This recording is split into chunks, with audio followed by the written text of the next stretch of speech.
केरल हमारे देश का सबसे पढ़ाकू राज्य माना जाता है।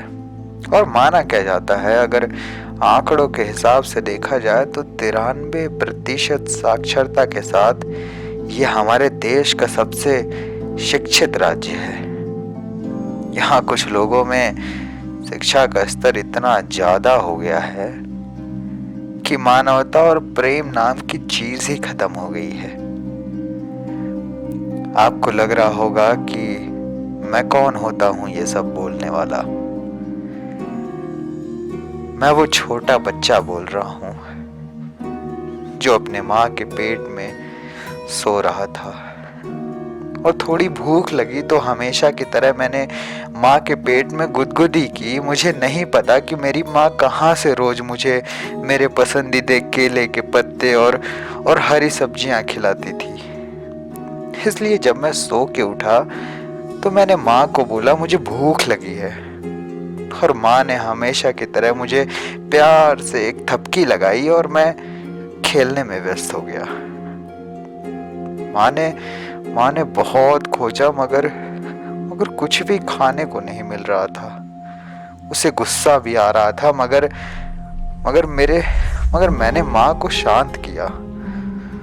वो कई खेतों में गई, कई गांवों में गई, मगर कुछ भी नहीं मिला खाने को। अपनी माँ को इतना परेशान देख करके मैंने बोला, माँ मुझे भूख नहीं लगी है, मैंने कल का बचा हुआ खाना खा लिया है, तुम घबराओ मत।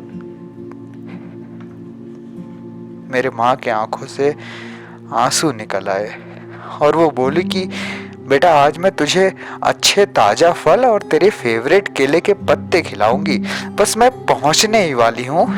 ये कहते हुए माँ ने एक तालाब में मुझे थोड़ा सा पानी पिला दिया। मुझे नहीं पता था कि मैं आखिरी बार अपनी माँ से बात कर रहा था। आखिरकार कुछ वक्त बाद ही मेरी माँ वहां पहुंच गई जहां वो अनानास के फल हमारे लिए परोसे गए थे।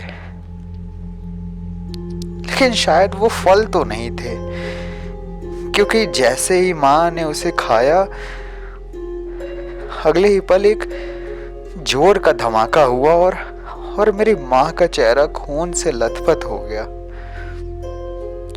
मैं भी बेहोश होकर पेट के किसी कोने में गिर गया। मेरी ये हालत देखकर माँ घबरा गई और उस तालाब में गई जहाँ ठंडे पानी से मुझे छींटे मार करके उठाने लगी। माँ मेरे लिए बहुत रो रही थी, बहुत परेशान हो रही थी, मगर उसके मुंह से, उसके शरीर से खून निकलता ही जा रहा था जिस पर माँ का ध्यान नहीं था। मेरी माँ बेसुध हो गई और धीरे धीरे अपने ममता के आंचल में मुझे लपेटकर इस दुनिया को अलविदा कहकर चली गई।